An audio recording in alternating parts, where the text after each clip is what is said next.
Christmas 1895. Snow falls thick across the North Carolina hills. Here, rising from the wilderness, stands a castle unlike any house in America. It looks like a European palace lost in the mountains. An architectural masterpiece with 250 rooms spanning 175,000 square feet. To build it, one man spent $5 million, the equivalent of over $170 million today. A staggering fortune. But behind this dazzling beauty lies a truth most people never see. This house is not a house. It's a machine. A machine designed to hide a terrible fear and demand an invisible cost that few dare to calculate. A cost that ultimately led to the financial collapse of the very family who built it. If you enjoy deep investigations into Gilded Age architecture, stories history never taught you in school, please like and subscribe to this channel. Because today, we're not just admiring Biltmore's beauty, we're going into the belly of this beast to understand how it really worked and who paid the price for it. But first, let's look at the outer shell, because what you see is just a mask hiding something completely different inside. From the outside, Biltmore looks like a 16th century work of art. Hand-carved Indiana limestone, soaring Gothic windows, sharp spires pointing to the sky. It was designed to look like an ancient European castle. But that's just the shell. Behind this 18-inch thick limestone lies load-bearing steel weighing over 2,000 tons.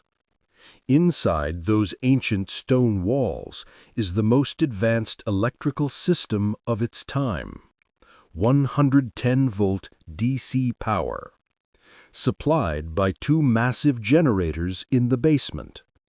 The heart of this machine is a hidden power plant.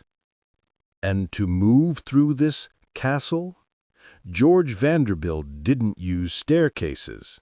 He used 4 hydraulic Otis elevators. Each one could lift a 3,000-pound load up 70 feet in under a minute. In 1895, this was cutting-edge technology. Most buildings in America still didn't have electricity. But Biltmore, it had an electrical system worth over $50,000. The equivalent of more than $1.7 million today. This isn't a house. This is a factory in disguise. A machine needs fuel to operate, and its fuel isn't coal or electricity. Its fuel is human beings. Because behind every lavish meal, every spotless room, every glowing light, is an invisible system that most visitors never see. A system that required dozens of people working without rest just to keep this illusion alive. Imagine you're a guest at Biltmore in 1895. You arrive at the front door. A footman takes your coat. Another brings your luggage upstairs. You're led to the banquet hall for dinner. The table is set with crystal and silver, fresh flowers in every corner. A 7-course meal appears effortlessly. But here's what you don't see. To create this one perfect evening, this system required over 80 people working simultaneously. Deep in the basement, in rooms most guests never entered, lived an entire parallel world. Let's walk through it. The kitchen.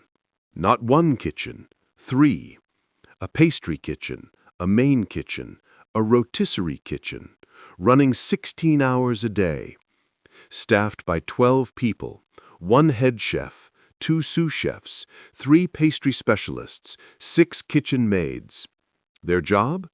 Produce 3 meals a day for the family, plus separate meals for the 80-person staff. All food prepared fresh, no refrigeration, no shortcuts. The laundry. Not a room, a factory floor. 10 women working 12-hour shifts, washing linens by hand in massive copper tubs, heating water using coal-fired boilers, pressing sheets with 20-pound cast-iron irons heated on stoves. Every day, they processed 150 towels, 80 bed sheets, 40 tablecloths, plus all the family's personal clothing. The heating system.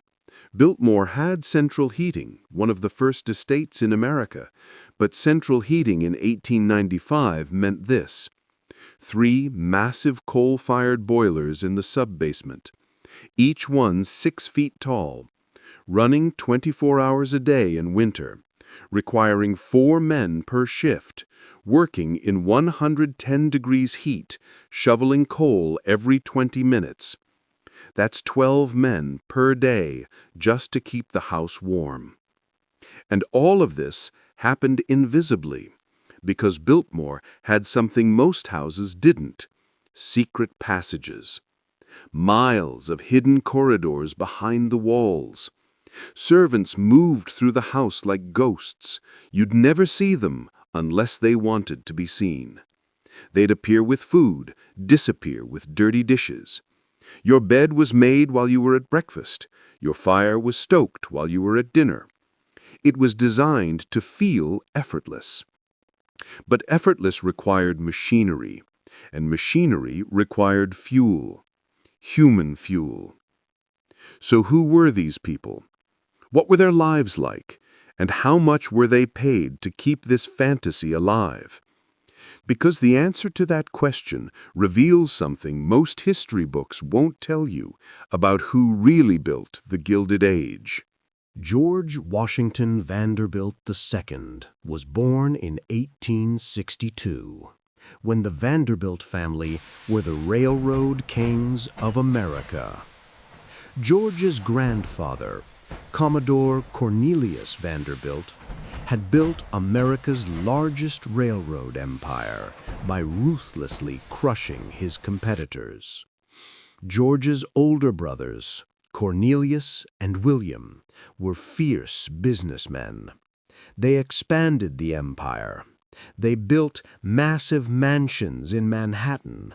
They dominated New York high society. George was not like them.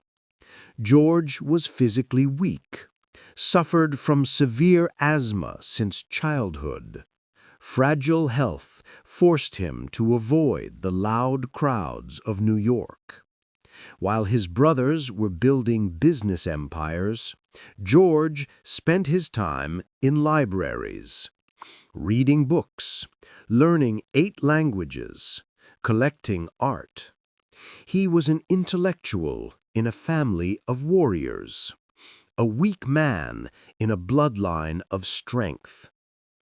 In 1885, George's father died. George inherited $10 million, the equivalent of over $320 million today. And with that fortune, George began searching for a place to hide.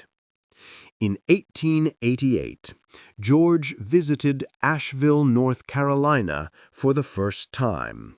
He came for his asthma. Doctors said the clean air would help him breathe easier. But George didn't just find clean air. He found 125,000 acres of wilderness, nestled in mountains, far from New York, far from crowds, far from the pressure of the Vanderbilt dynasty. And here George decided to build a house. No, not a house. George Vanderbilt was not building a house.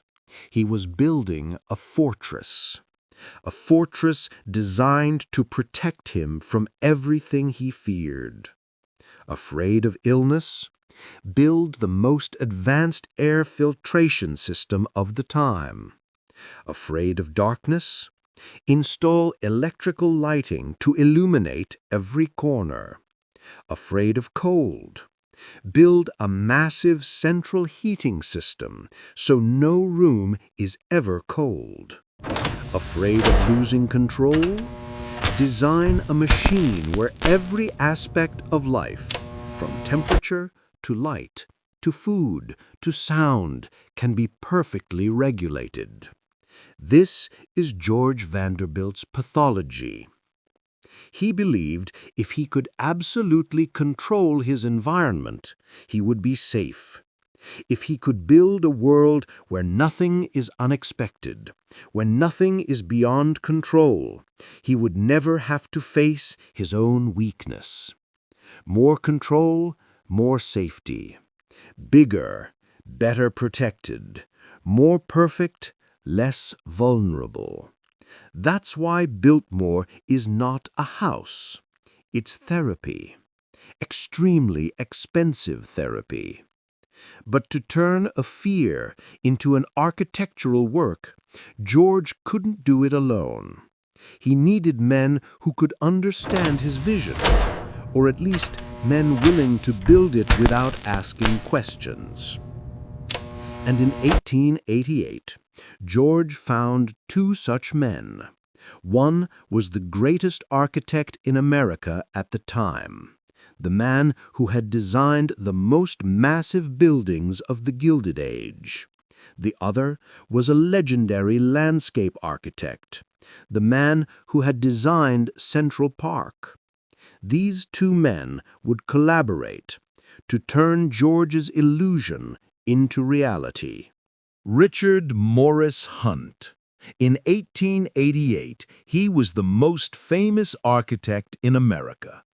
Hunt had designed massive mansions for the wealthiest families, the Astors, the Belmonts, other Vanderbilts. Hunt's style was not subtle. It was a display of power, massive marble, soaring ceilings, staircases as wide as streets. The second man was Frederick Law Olmsted. Olmsted had designed Central Park in New York, one of the greatest urban parks in the world. But Olmsted's philosophy was completely opposite to Hunt's. Hunt believed in architecture conquering nature. Olmsted believed in humans harmonizing with nature. Hunt wanted to build massive fortresses to declare power. Olmsted wanted to create natural gardens where people could heal. And when these two men met in Asheville in 1888, they immediately clashed. Hunt wanted to build a massive castle right on top of a hill so it could be seen for miles, a declaration of power. Olmsted objected. He said a building like that would injure the landscape, that it would invade nature. Hunt didn't care about nature. He cared about his client's vision, and his client, George Vanderbilt, wanted a fortress. Olmsted countered that such a fortress would isolate George from the natural world, that it would turn him into a prisoner in his own home. But that was exactly what George wanted. George didn't want to harmonize with nature. He wanted to control nature. So George told him this: "You're both right. Hunt, you'll build me a fortress, a place where inside I can control everything. Temperature, light, sound, air. Olmsted, you'll design the landscape around that fortress, but not a natural garden, a controlled garden. Every tree, every path, every view from every window must be designed. Nothing natural, nothing random, nothing beyond control." This was not a collaboration between three men with a shared vision. This was two artists surrendering to a wealthy man's illusion. And they accepted. Hunt accepted for the money. Olmsted accepted because he believed he might save part of nature by managing it. But neither of them realized the true scale of what they were joining. Because George Vanderbilt didn't want a large house. He wanted a private world. And to build a world, you need more than two architects. You need an army. An army of thousands who would work for 6 years to turn this illusion into reality. And when construction began in 1889, its scale quickly became clear. This was not just a construction project. This was a military campaign, an assault on nature itself, carried out by thousands of craftsmen at a cost even George Vanderbilt couldn't fully imagine. June 1889. Construction begins. But from day one problem becomes clear. Asheville has no railroad connection to the construction site. No way to transport millions of bricks, thousands of tons of stone, hundreds of tons of steel up a hill in the middle of mountain forests. Most architects would change the design or choose a different location. George Vanderbilt does not. He builds a private railroad, a 3-mile rail line from the main station in Asheville to the foot of the construction site. The cost? Over $77,000, the equivalent of nearly $2.6 million today, just to transport materials. And the materials? 11 million bricks. Limestone from Indiana, carved by Italian stonemasons, then transported over 700 miles to Asheville. Terracotta tiles from Spain, ebony wood from Africa, marble from Italy. To build all of this, George needs over 1,000 workers. Stonemasons, carpenters, ironworkers, engineers, electricians. They work 6 days a week, 10 hours a day for 6 consecutive years. But what they're building isn't just a beautiful house. They're building an extremely complex engineering structure. Behind these 18-inch thick stone walls are over 250 tons of structural steel. Soaring, load-bearing steel beams hidden inside the walls to support 70-foot-high ceilings without any columns. This is the most advanced technology of the 1890s. Most buildings still use wood and stone entirely, but Biltmore? It's one of the first residential buildings in America to use concealed steel framing. Total cost for construction materials? Over $3 million, the equivalent of nearly $100 million today. And the work never stops. 6 years, not a single day off, even during the brutal North Carolina mountain winters. This isn't building a house. This is building an infrastructure system to serve one man. A private railroad, an army of workers, materials from 4 continents, the most advanced technology of the age. All of this so one man could live in complete control. But there's a question no one asked during those 6 years. We've talked about 11 million bricks. We've talked about 250 tons of steel.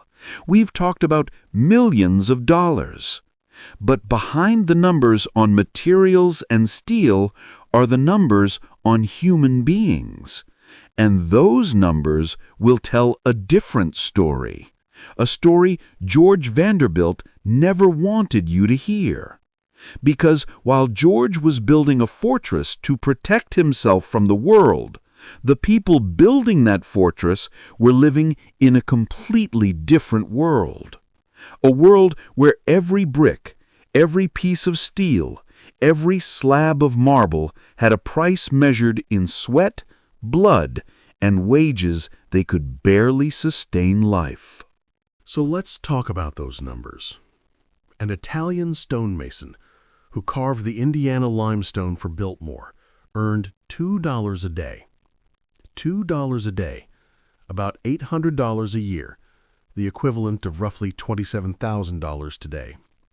A housemaid who cleaned 250 rooms earned $1 a day. An engineer who maintained boilers in 100-degree heat earned $3 a day. Now let's talk about prices. One marble fireplace, imported from Italy, installed in the banquet hall, cost $3,000, the equivalent of roughly $100,000 today. One fireplace, nearly 4 years of a stonemason's wages. The man who carved the stone and the stone he carved were not valued equally. That's the mathematics of the Gilded Age. That's why they call it gilded, because beneath the gold, there's always inequality. But the Biltmore story doesn't end with the house, because while George was building his fortress, he was also experimenting with something else. A project he believed would prove he wasn't just a wealthy man of excess, but a man of vision. A project involving the 125,000 acres of wilderness surrounding his estate. So what was the other project? When George bought 125,000 acres around Asheville, most of it was wasteland. The forest had been recklessly logged for decades. Lumber companies would arrive, clear-cut everything valuable, then leave, leaving barren land, eroded, no longer profitable. Most people would see this as cheap land for hunting, or for nothing. But George Vanderbilt didn't think that way. He looked at 125,000 acres and asked a very practical question. How do I turn this dead asset into a profitable one? Not how do I save the forest, not how do I protect nature. His question was, how do I make money from this land sustainably? So he hired Gifford Pinchot. Pinchot was not an environmental activist. He was a resource management expert. Pinchot introduced a concept, sustainable yield. Not don't cut trees, but cut trees scientifically so the forest regenerates itself and you can cut forever. Like getting a haircut instead of shaving your head. Like collecting interest instead of withdrawing principal. This wasn't charity. This was asset management. In 1895, George hired Carl Schenck, a German forestry expert. Schenck established the first forestry school in America right at Biltmore. Not to love trees, but to train engineers to manage forests like a business. The method? Selective cutting. Measure trunk diameter, calculate age, assess growth rate. Only cut trees that are mature enough, leave young trees to continue growing. While other lumber companies burned forests after logging, George Vanderbilt was replanting trees. Not because he loved trees, but because he wanted to cut them again in 30 years. And did it make money? Yes. By 1900, Biltmore Forest sold timber generating over $10,000 a year, the equivalent of roughly $340,000 today. Not much compared to the house's cost, but that wasn't the point. The point was, the land was no longer dead. It was generating cash flow, and it would continue generating cash flow as long as you managed it correctly. This is long-term investment thinking. This is how a CEO thinks about assets. Not save nature, but optimize resources to create sustainable value. And it worked. In 1914, the U.S. government bought 86,700 acres from Biltmore Forest to create Pisgah National Forest. Not because George donated it to nature, but because the government saw that Biltmore's forest management method could be scaled. George had proven that forests could be a business, and that business could profit for generations. But there was a problem. While George was investing in forests, building forestry schools, creating a sustainable business model, the house was still consuming money, and it was consuming far faster than anything the forest could generate, because the machine George had built was not an investment. It was a financial black hole, a hole that demanded money constantly just to continue existing. And in the years ahead, George would discover that even his massive fortune couldn't feed a machine like that forever. Christmas, 1895. Exactly 6 years after construction began. Biltmore is finished. George Vanderbilt throws a grand Christmas party. Family, friends, New York high society. Everyone admires the massive house, the marble fireplaces, the soaring ceilings, the miraculous electrical system, a wonder of the Gilded Age. But what no one sees are the numbers behind that party. Every day, Biltmore consumes coal for boilers, $50 to $75 per day. Electricity for the entire system, $30 to $40 per day. Food for the family and 80-plus staff, $100 to $150 per day. Maintenance for water, electrical, heating systems, $20 to $30 per day. Wages for 80-plus servants and engineers, $150 to $200 per day. Total, roughly $350 to $500 a day just to operate the house. 1 day. 1 year, roughly $130,000 to $180,000. The equivalent of roughly $4.5 to $6 million today, just to keep the house running, not counting major maintenance, not counting repairs, not counting new purchases. So what's the revenue from Biltmore Estate? The farm selling milk, eggs, vegetables, roughly $15,000 to $20,000 a year. The forest selling timber, roughly $10,000 a year. Total revenue, roughly $25,000 to $30,000 a year. The equivalent of roughly $850,000 to $1 million today. Now, do the math. Costs, $130,000 to $180,000 a year. Revenue, $25,000 to $30,000 a year. The gap, $100,000 to $150,000 a year. The equivalent of roughly $3.5 to $5 million today. Every year. George Vanderbilt has to cover the loss from outside investment income. From stocks, from bonds, from investments his grandfather, Commodore Vanderbilt, left behind.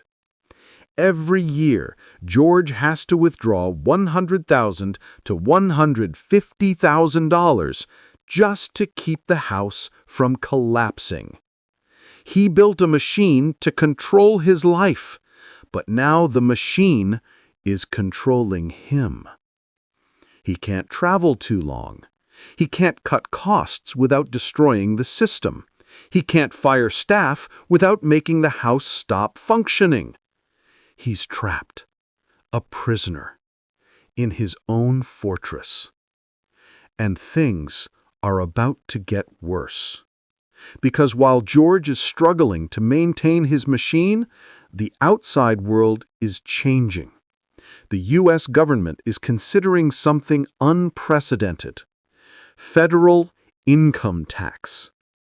Something that would forever change how Gilded Age families, like the Vanderbilts, could exist. But we're not there yet.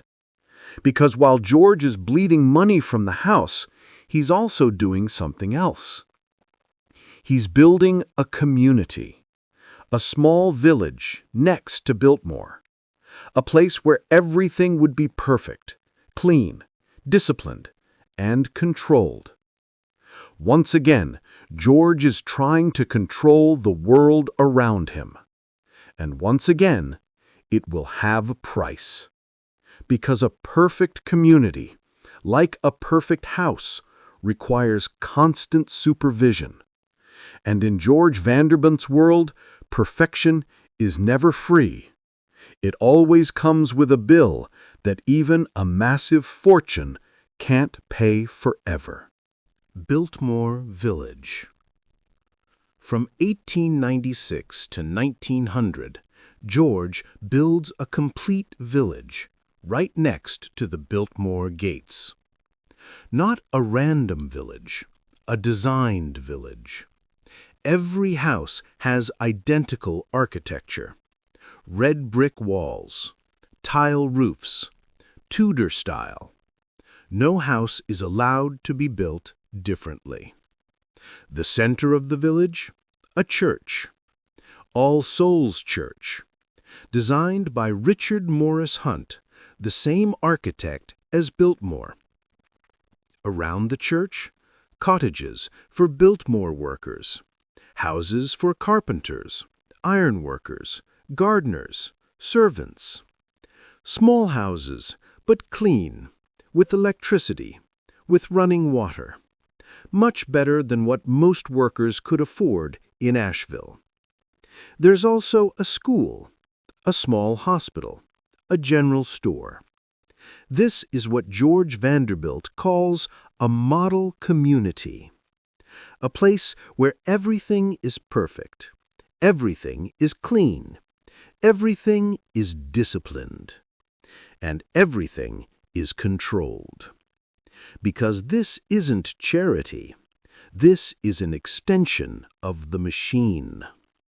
George wants his workers to live close, wants them healthy, wants them disciplined, wants them not to drink excessively, wants them to go to church. Because a healthy, disciplined worker is an efficient worker. And George needs efficiency because his machine is consuming money. Cost of building the village? Another $300,000, the equivalent of roughly $10 million today. And while George is building the village, bleeding money from the house, he and his wife, Edith, are living a strange life. George Vanderbilt is one of the richest men in Asheville. He owns the largest house in America. But he and Edith live like the middle class. They don't throw large parties regularly, too expensive. They don't buy extravagant clothes, not necessary. They don't travel to Europe every year like other Vanderbilts. They can't. Because every dollar they save is a dollar that can cover the house's losses. They are prisoners of their own wealth. They own a palace, but they can't live like royalty. They have a machine, but the machine is consuming their lives. And so they try. George spends time in his library, reading books in 8 languages. Edith gardens. They have a daughter, Cornelia, in 1900. And they try to create a normal life in a house that is anything but normal. But the outside world doesn't care about George's efforts. It doesn't care about his machine. It doesn't care about his perfect village. Because a storm is coming. A storm that no amount of control can stop. In 1913, the United States government passes the 16th Amendment, federal income tax. For the first time in history, the government could tax personal wealth directly. And for Gilded Age families like the Vanderbilts, this wasn't just an inconvenience. It was a force that would forever change how they could exist. And for George, it was the blow that would begin the collapse he always feared. On February 3, 1913, the United States ratifies the 16th Amendment to the Constitution, federal income tax. For the first time in American history, the government could tax personal income directly. Sounds small, but for Gilded Age families, this was seismic change. Because before 1913, wealthy families preserved wealth by not selling assets, only extracting investment profits and passing them to the next generation. But now, the government could take a portion of that income every year. Initial tax rate? 1% on income over $3,000, up to 7% on income over $500,000. Doesn't sound like much, but for George Vanderbilt, who's bleeding $100,000 to $150,000 every year just to maintain Biltmore, who has to withdraw from investment income to cover losses, now has to pay tax on that very money. The system is no longer sustainable. And in 1914, less than a year after the tax law takes effect, George Vanderbilt dies. He dies at age 51 after an appendicitis surgery. Officially, that's the cause. But those close to him said he was exhausted, stressed. Financial pressure, the burden of maintaining an unsustainable machine. And now, Edith Vanderbilt, a 43-year-old woman with a 14-year-old daughter, faces an impossible decision: save Biltmore or let it die with her husband. Edith Vanderbilt, 43 years old, stands alone in the largest house in America. Her husband is dead. Her daughter, Cornelia, is 14, and she's staring at a financial reality that has no mercy. Biltmore is still consuming $130,000 to $180,000 every year. 80-plus staff still need wages. Boilers still need coal. Electrical systems still need maintenance. But investment income? George managed those investments. George knew how to withdraw money without destroying the principal. George is dead. And Edith, a woman trained to be the wife of a wealthy man, is not an asset manager. She has two choices. Option 1, sell. Sell Biltmore. Sell the house, sell the land, sell everything. But who would buy? In 1914, the Gilded Age is dying.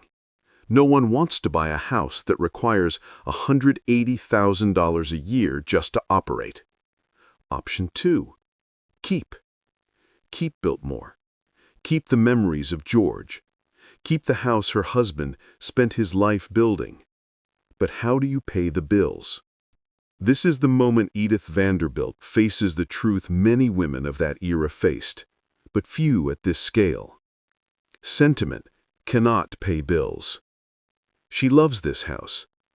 This is where she first met George, where she got married, where her daughter was born. Every room holds a memory. Every wall tells a story. But memories don't pay 80 people's wages. Stories don't buy coal. And Edith realizes what George never admitted. This machine doesn't care about sentiment. It doesn't care about love. It doesn't care about memories. It only cares about being fed. And if she can't feed it, it will consume her and her daughter.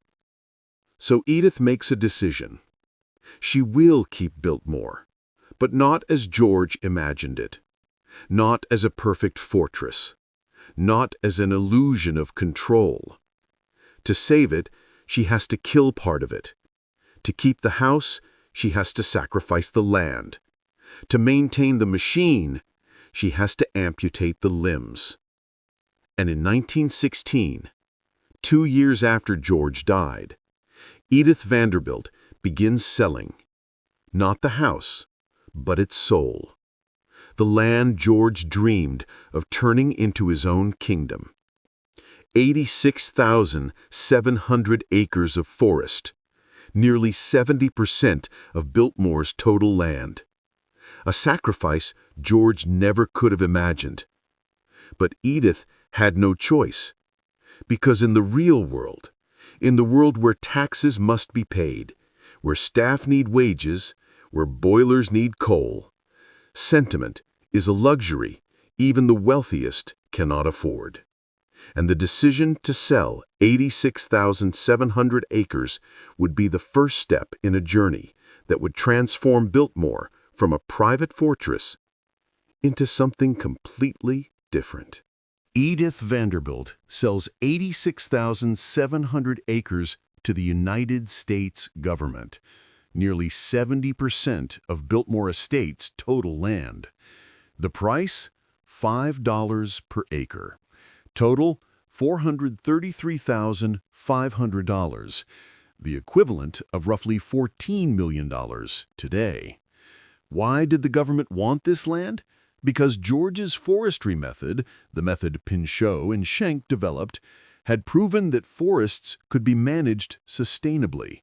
The government turned those 86,700 acres into Pisgah National Forest, one of the first national forests in the eastern United States. There's an irony here. George's method is preserved. His forestry legacy survives. But not as a private kingdom, as a public park, what George never wanted. But for Edith, this was the only strategy. Amputate the limb to save the body. 70% less land means lower maintenance costs, lower taxes, fewer staff needed to manage it. But it's still not enough. The house is still consuming money. $433,500 from the land sale will run out in a few years. And then, Edith needs a long-term solution, a way to transform Biltmore from a consuming asset into a business asset. And in 1930, 14 years after selling the land, Edith Vanderbilt makes a decision that will save Biltmore forever, but will also transform it into something George never could have imagined. She opens the house to the public, turning George's private fortress into a tourist destination, a business, a way for the machine to feed itself. March 1930. 14 years after George died, 6 years after selling 70% of the land, Edith Vanderbilt opens Biltmore to the public. Admission, $2 per person, the equivalent of roughly $35 today. The timing couldn't be worse. October 1929, just 5 months earlier, the American stock market collapsed. The Great Depression. Millions unemployed. Thousands of banks failed. And Edith Vanderbilt is opening a tourist attraction? At a time when most people don't have money for food, she's selling tickets to view an extravagant house. But this isn't luxury. This is desperation. Because even after selling the land, Biltmore is still bleeding money. And Edith has no other choice. Think about this irony. George Vanderbilt built Biltmore to escape, to escape the New York crowds, to escape social pressure, to create a private fortress where he could control absolutely everything. And now, his wife is inviting strangers in, allowing them to walk through rooms George wanted to keep private, turning his fortress into a tourist attraction. The thing George feared most has become the only thing that can save his house. So what was the first day like? Visitors walk in. They see the banquet hall with its 70-foot ceiling, the library with 10,000 books, the marble fireplaces, the elevator system still working. For most Americans in 1930, during the Depression, Biltmore is like a fairy tale, a glimpse into a world they'll never live. And they paid $2 to see it. The first year, about 40,000 visitors. 40,000 visitors times $2 equals $80,000 revenue, the equivalent of roughly $1.4 million today. Still not enough to cover all costs, but this is the first time in over 30 years Biltmore is generating revenue from itself. And Edith doesn't just open the doors and wait. She manages Biltmore like a business. She hires tour guides, trains them to tell stories about George, about the architecture, about the art. She establishes fixed tour schedules, 10 a.m., 2 p.m., 4 p.m. She advertises in local newspapers and travel magazines. Visit America's largest home. She maintains the house better, because now it's not just a house, it's a product. And slowly, very slowly, it starts working. 1931, 50,000 visitors. 1932, 60,000 visitors. 1933, 70,000 visitors. Revenue increases, costs partially covered. And for the first time since George died, Edith can breathe. Biltmore has changed. From a private fortress to a public destination. From a consuming asset to a business. It's no longer George's dream. It's Edith's survival. And that survival will be tested again. Because in 1941, the world will enter World War II. And tourism? Tourism will nearly die. But Biltmore will find a new role. A role that will prove this house isn't just a symbol of personal wealth, but can serve the nation. A secret role that no one knew about for years, because during World War II, Biltmore will become a refuge, not for people, but for America's most priceless treasures. Artworks from the National Gallery of Art in Washington will be moved here to protect them from bombing threats. And during the darkest years in world history, Biltmore will keep civilization's most priceless things safe. December 7th, 1941. Japan attacks Pearl Harbor. The United States enters World War II. And in Washington, D.C., the National Gallery of Art faces a problem. They have thousands of priceless artworks. Rembrandt, Raphael, Da Vinci. Paintings worth millions of dollars. And if Washington gets bombed, if Germany or Japan attacks the capital, everything would be destroyed. So they need a place to hide the art. A place that's far from the coast, far from major cities, has large space, and has climate control. And they find one place, Biltmore. Think about this irony. George Vanderbilt built climate control systems because he feared humid air. He installed air filtration systems because he feared dust. And now, those systems, built to serve one man's obsession, are protecting an entire nation's treasures. In December 1941, just weeks after Pearl Harbor, Massive wooden crates begin arriving at Biltmore. Inside, 62 paintings and 17 sculptures from the National Gallery, including Ginevra de' Benci by Leonardo da Vinci, the Alba Madonna by Raphael, Laocoon and his sons, all stored in Biltmore's music room, guarded 24/7, absolutely secret. The public wasn't told.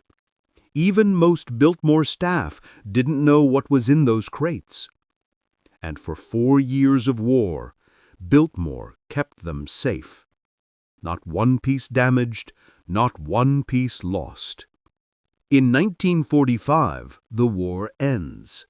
The art is carefully packed, transported back to Washington, rehung in the National Gallery. And most of the world never knew that Biltmore played this role. But it matters, because it proves that Biltmore, a house built by vanity, could serve a higher purpose. That a private fortress could protect what belongs to everyone. That even things born from obsession can become meaningful. And when the war ended, when the art returned to Washington, Biltmore went back to its tourism role. But now it wasn't just America's largest house. It was the place that protected America's soul during its darkest hours. And that reputation would help it become one of America's most successful tourist destinations. A business worth hundreds of millions of dollars. A living legacy that survives to this day. Today, 130 years after George Vanderbilt began building, Biltmore still stands. And not just standing, it's thriving. Over 1.4 million visitors every year, making it the most visited historic house in America. But Biltmore isn't just a tourist attraction. It's a business empire. Biltmore Winery, the largest winery in the southeastern United States, the Inn on Biltmore Estate, a 5-star hotel with 210 rooms, 9 restaurants and cafes on the property, gift shops, farm stores, annual revenue estimated over $200 million. And this isn't a nonprofit organization, not a government-funded museum. This is a private business, still owned by the Vanderbilt family, 5th generation. And it matters to the local community. Biltmore employs about 2,400 people, making it the largest private employer in the Asheville area. Gardeners, tour guides, chefs, winemakers, people maintaining the electrical systems that George installed 130 years ago. So, what happened? George built a fortress to escape the public. Now, over 1.4 million members of the public come every year. George built it for absolute control. Now it belongs to everyone, at least for a few hours of touring. George wanted it private forever. Now it's part of American cultural heritage. Is this success? It survived. It's thriving. It creates jobs for thousands. It preserves art, architecture, history. But it's not what George wanted. It's not his dream.